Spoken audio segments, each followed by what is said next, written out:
प्यासे गज़ा में बारिश। जी हाँ, अल्लाह की रहमत ने करवट ली है और जो गाज़ा सूख रहा था, जिस गाज़ा में पानी की कमी थी, वहाँ पर ज़ोरदार ज़बरदस्त बारिश हुई। मेरे दोस्तों, इस बारिश में बच्चे खेलते हुए नज़र आए, इस बारिश में लोग नहाते हुए नज़र आए, इस बारिश में लोग अपने कपड़े धोते हुए नज़र आए। बहुत ज़्यादा पानी की दिक्कत इजराइल ने गाज़ा को दी हुई थी और दुनिया खामोश थी। लेकिन जिसके बाद अल्लाह का करम हुआ और अल्लाह ने अपनी रहमत के दरवाजे खोल दिए।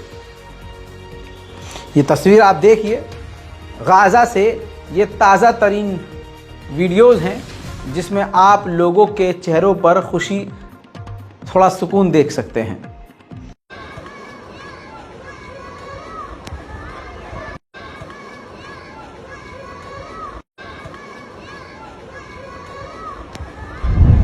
लेकिन दूसरी तरफ मेरे दोस्तों, बरसात की वजह से जो बेघर लोग हैं, जो ज़्यादातर बेघर हैं, उनको काफ़ी तकलीफ़ हुई। टेंट में जो रेफ्यूजीज़ कैंप में रहने वाले जो लोग हैं गाज़ा के, वो भी काफ़ी परेशान हुए। लेकिन कम से कम मौत से बेहतर तो है। इजराइल ने जो पानी रोका हुआ था, जो हाथ पानी को नहीं छू पा रहे थे, उनके पूरे जिस्म पर कम से कम पानी तो पड़ा।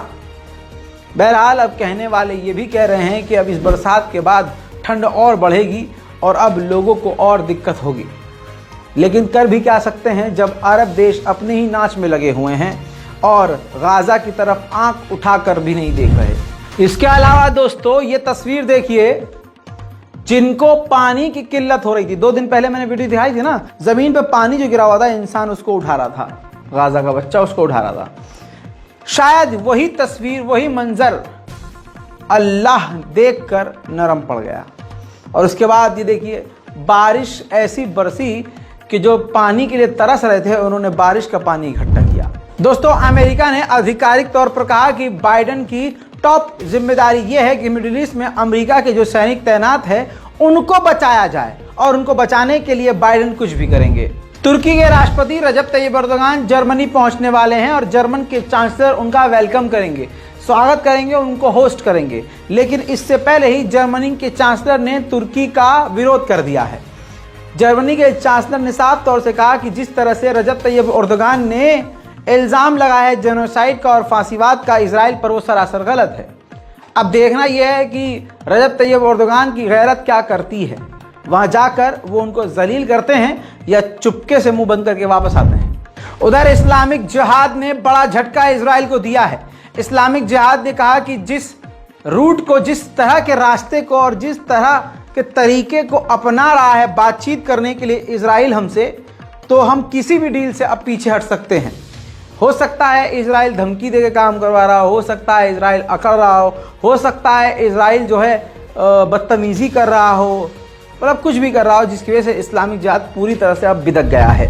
उधर यूके के विदेश मंत्री ने कहा है कि इजराइल जो गाज़ा में अस्पतालों पर हमला कर रहा है, उससे शर्म करनी चाहिए, बचना चाहिए।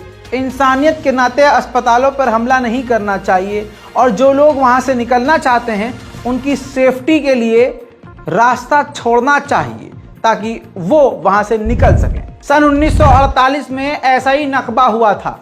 नकबा मतलब एक ऐसा वक्त 1948 में जब इजराइल ने फिलिस्तीन की ज़मीन को खाली करवाकर सभी को इसी तरह से भगा दिया था दूसरे इलाकों में। तो ये जो महिला हैं, बूढ़ी औरत जो हैं, ये 5 साल की थी 1948 में जब नकबा वन हुआ था। अब ये रोती भी कहती हैं कि हमारे लिए तो हर साल एक नया नकबा होता है, हमें अपनी जगहों को छोड़ना पड़ता है। जो सबसे बड़ा नकबा हुआ था वो 1948 में हुआ था जब मैं 5 साल की थी। अब दूसरा सबसे बड़ा नकबा अब देख रही हूँ। दर्द भरी दास्तान और टूटे हुए दिल से निकली हुई आह सुन लीजिए।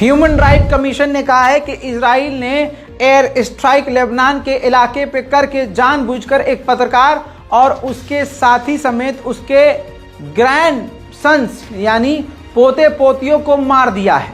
पूरा ही परिवार खत्म कर दिया है। इंटरनेशनल क्रिमिनल कोर्ट में इजराइल के इस हरकत की जांच होनी चाहिए।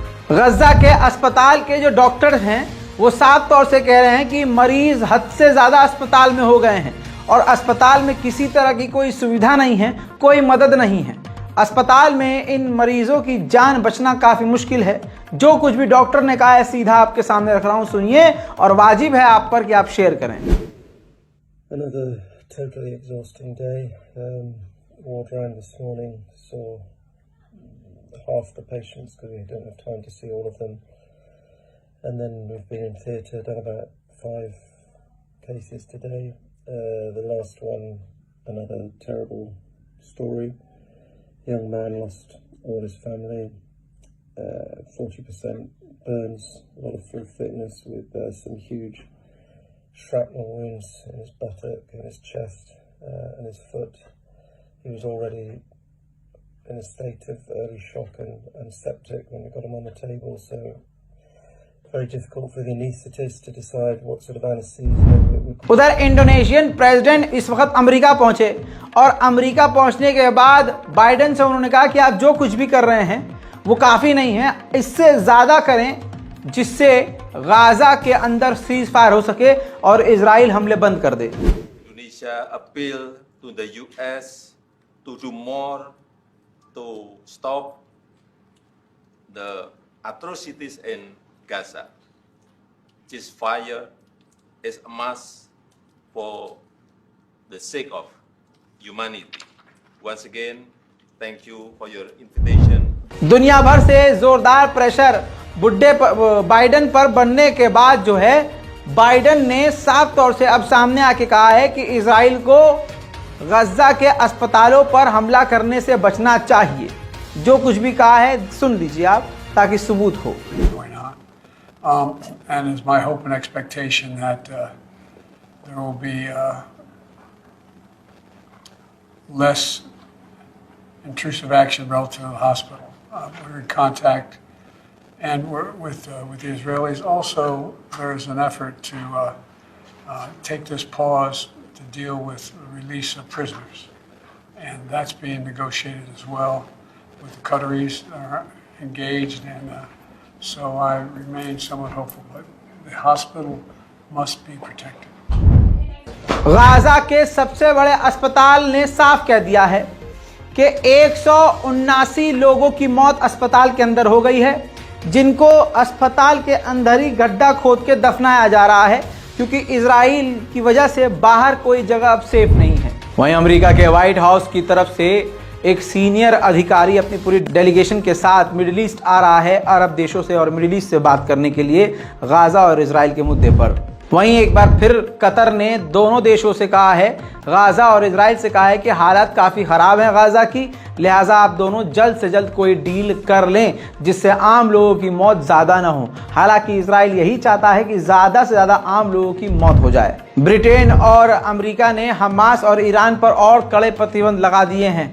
इल्ज़ाम यह है कि हमास और ईरान दोनों ही आतंक को सपोर्ट कर रहे हैं। हमास आतंकवादी है और ईरान जो है ऐसे संगठनों को सपोर्ट करता है। बहरहाल इस गाजा फिलिस्तीन इजराइल वॉर अपडेट पर फिलहाल के लिए इतना ही।